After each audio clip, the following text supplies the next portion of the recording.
Bonjour à tous, aujourd'hui nous allons vous parler du parc Dante et de Dante Alighieri lui-même. À Montréal, il existe un parc qui se situe dans le quartier de la Petite Italie. Il s'agit du parc Dante.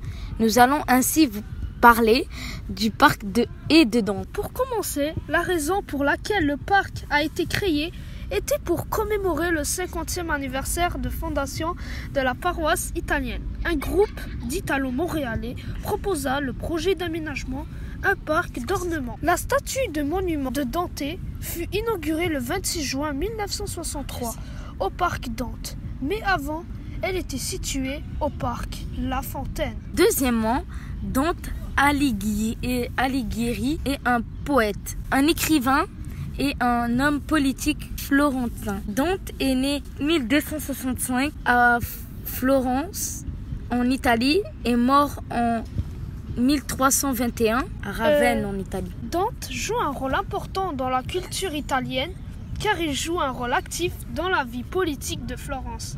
Il est le père de la langue italienne, tout ça parce qu'il écrit en italien. Aussi, les écrivains ont un rôle très important dans la langue italienne. Quatrièmement, l'œuvre majeure de Dante est un poème.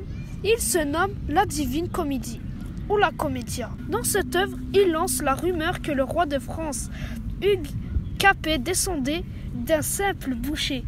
Allégation qui n'a été trouvée dans aucun texte intérieur à la Divine Comédie. Cette rumeur allait vite traverser les Alpes dans des casyllabes en langue vulgaire florentine. Il est souvent considéré comme la plus grande œuvre majeure écrite dans cet idiome et l'un des chefs-d'œuvre de la littérature mondiale. J'espère que vous avez appris davantage sur le parc Dante et le personnage.